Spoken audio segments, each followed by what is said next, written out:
حضرت عبداللہ ذوالبجادین رضی اللہ تعالیٰ عنہ اور محبت الہی کی بڑا زبردست واقعہ ہے حضرات، سامعین سنتے جائیں۔ محبت الہی کا جذبہ انسان کے دل میں ہو تو اللہ تبارک و تعالیٰ بڑا قدردانی فرماتے ہیں۔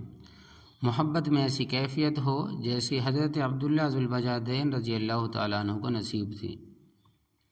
یہ ایک نوجوان صحابی تھے جو مدینہ طیبہ سے کچھ فاصلے پر ایک بستی میں رہتے تھے۔ دوستوں سے معلوم ہوا کہ مدینہ طیبہ میں ایک پیغمبر علیہ السلام تشریف لائے ہیں، چنانچہ حاضر ہوئے اور چوری چھپے کلمہ پڑھ لیا۔ واپس گھر آ گئے۔ گھر کے سب لوگ ابھی کافر تھے، لیکن محبت تو وہ چیز ہے جو چھپ نہیں سکتی۔ اپنی طرف سے چھپایا کہ کسی کو پتہ نہ چلے، مگر نبی علیہ السلام کا کوئی تذکرہ کرتا تو یہ متوجہ ہو جاتے۔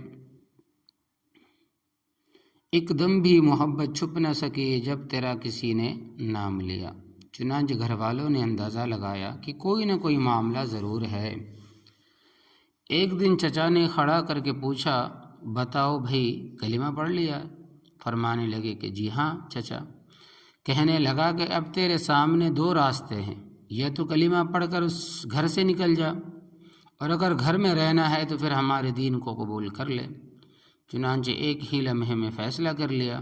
فرمایا کہ میں گھر تو چھوڑ سکتا ہوں، لیکن اللہ تبارک و تعالیٰ کے دین کو نہیں چھوڑ سکتا۔ چچا نے مارا پیٹا بھی صحیح، اور جاتے ہوئے جسم کے کپڑے بھی اتار لیے۔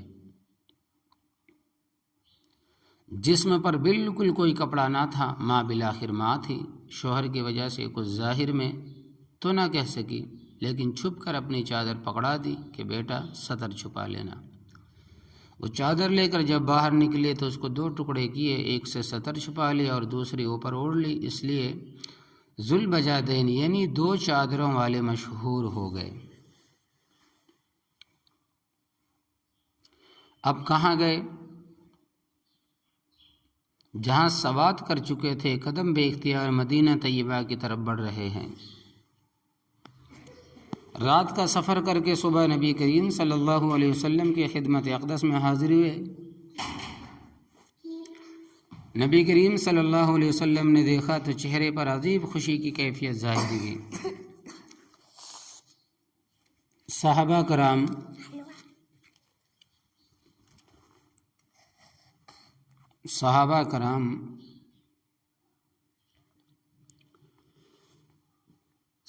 کرام رضی اللہ تعالیٰ عنہ متوجہ ہوئے کہ یہ کون آیا ہے جس کو دیکھ کر اللہ تبارک و تعالیٰ کے محبوب صلی اللہ علیہ وسلم کا چہرہ یوں تو تمتما اٹھا ہے۔ وہ دونوں جہاں کسی کی محبت میں ہار وہ آ رہا ہے کوئی شب غم گزار کے۔ حاضر خدمت ہوئے اور عرض کیا اے اللہ کے نبی صلی اللہ علیہ وسلم، سب کچھ چھوڑ چکا ہوں، اب آپ صلی اللہ علیہ وسلم کے قدموں میں حاضر ہوا ہوں۔ چنانچہ اصحاب صفہ میں شامل ہو گئے اور وہیں رہنا شروع کر دیا۔ کیونکہ قربانی بہت بڑی تھی، محبت الہی میں اپنا سب کچھ داؤ پر لگا دیا تھا، اس لیے اس کا بدلہ بھی ایسا ہی ملنا چاہیے تھا۔ چنانچہ ان کو ایسی کیفیات حاصل تھی کہ محبت الہی میں بعض اوقات جذب میں آ جاتے ہیں۔ آج کل بعض لوگ پوچھتے ہیں کہ جی جذب کیا ہوتا ہے؟ چنانچہ احادیث مبارکہ پڑھو، پھر پتہ چلے گا کہ جذب صحابہ کرام رضی اللہ تعالیٰ عنہ پر بھی طاری ہوتا تھا۔ حدیث مبارکہ میں آیا ہے کہ حضرت عبداللہ ذوالبجادین رضی اللہ تعالیٰ عنہ مسجد نبوی کے دروازے پر بعض اوقات بیٹھے ہوتے اور ایسا جذب طاری ہوتا کہ اونچی آواز سے اللہ اللہ اللہ کہہ اٹھتے۔ حضرت عمر رضی اللہ تعالیٰ عنہ نے دیکھا تو انہوں نے ڈانٹا کہ کیا کرتا ہے؟ یہ سن کر نبی کریم صلی اللہ علیہ وسلم نے فرمایا کہ عمر، عبداللہ کو کچھ نہ کہو، یہ جو کچھ کر رہا ہے اخلاص سے کر رہا ہے۔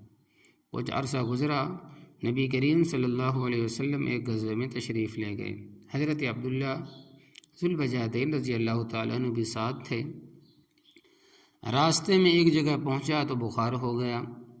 نبی کریم صلی اللہ علیہ وسلم کو پتہ چلا تو آپ صلی اللہ علیہ وسلم حضرت ابوبکر صدیق رضی اللہ تعالیٰ عنہ کو لے کر تشریف لائے۔ جب وہاں پہنچے تو حضرت عبداللہ ذوالبجادین رضی اللہ تعالیٰ عنہ کے چند لمحات باقی تھے۔ نبی کریم صلی اللہ علیہ وسلم نے ان کے سر کو اپنی گود مبارک میں رکھ دیا۔ یہ وہ خوش نصیب صحابی ہے جن کی نگاہیں چہرہ رسول صلی اللہ علیہ وسلم پر لگی ہوئی تھی اور وہ اپنی زندگی کی آخری سانس لے رہے تھے۔ سبحان اللہ، گود مبارک میں ہی اپنی جان اس کیفیت میں جاں آفری کے سپرد کر دی۔ نبی کریم صلی اللہ علیہ وسلم نے ارشاد فرمایا کہ ان کے کفن دفن کی تیاری کرو۔ آپ صلی اللہ علیہ وسلم نے اپنی چادر بھجوائی اور فرمایا کہ عبداللہ کو اس چادر میں کفن دیا جائے گا۔ سبحان اللہ، واہ! اللہ تبارک و تعالی، تو بھی کتنا قدردان ہے کہ جس بدن کو تیری راہ میں ننگا کیا گیا تھا۔ سبحان اللہ، واہ! اللہ تبارک و تعالی، تو بھی کتنا قدردان ہے کہ جس بدن کو تیرے راستے میں ننگا کیا گیا تھا، آج اس بدن کو تو اپنے محبوب صلی اللہ علیہ وسلم کی کملی سے چھپا رہا ہے۔ سبحان اللہ، اللہ اکبر کبیرہ۔ سودا تو کر کے دیکھیں، پھر دیکھیں اللہ رب العزت کیسی قدردانی فرماتے۔ ہم لوگ ہی بے قدرے ہیں۔ اللہ تبارک و تعالیٰ کو بھی کہنا پڑا وما قدر اللہ حق قدرہ، اور انہوں نے اللہ تبارک و تعالیٰ کی قدر نہیں کی جیسی کرنی چاہیے تھی۔ خود نبی کریم صلی اللہ علیہ وسلم نے ان کا جنازہ پڑھایا، پھر جنازہ لے کر قبرستان کی طرف چلے تو شریعت کا مسئلہ یہ ہے کہ جو آدمی میت کا سب سے زیادہ قریبی ہو تو وہ قبر میں اس کو اتارنے کے لیے اترے۔ تو اس وقت حضرت ابوبکر رضی اللہ تعالیٰ عنہ، حضرت عمر رضی اللہ تعالیٰ عنہ بھی کھڑے تھے۔ نبی علیہ الصلاۃ والسلام نے خود قبر میں اتر کر فرمایا اپنے بھائی کو پکڑو، اپنے بھائی کو پکڑا دو، مگر ان کے ادب کا خیال رکھنا۔ آپ صلی اللہ علیہ وسلم نے اس عاشق صادق کو اپنے ہاتھوں میں لیا اور زمین پر لٹا دیا، گویا امانت کو زمین کے سپرد کر دیا۔ حدیث مبارکہ کا مفہوم ہے کہ اللہ کے محبوب صلی اللہ علیہ وسلم نے جب ان کو زمین پر رکھا تو آپ صلی اللہ علیہ وسلم نے ارشاد فرمایا کہ اللہ، میں عبداللہ رضی اللہ تعالیٰ عنہ سے راضی ہوں، تو بھی اس سے راضی ہو جا۔ یہ ایسے الفاظ تھے کہ حضرت عمر رضی اللہ تعالیٰ عنہ بھی سو کر وجد میں آ گئے اور کہنے لگے کہ میرا جی چاہتا ہے کاش آج نبی کریم صلی اللہ علیہ وسلم کے مبارک ہاتھوں میں میری میت ہوتی۔ دیکھا، محنت مجاہدہ قربانیاں کرنے والوں کو اللہ رب العزت یوں بدلہ دیا کرتے ہیں۔ آپ سوچئے کہ جو آقا اپنے کمزور بندوں کو حکم دیتا ہے، ارشاد فرماتا ہے کہ حل جزاء الاحسان الا الاحسان، تو اگر کوئی اس کے لیے قربانیاں دے تو کیا اللہ رب العزت قدردانی نہیں فرمائیں گے؟ ضرور فرمائیں گے۔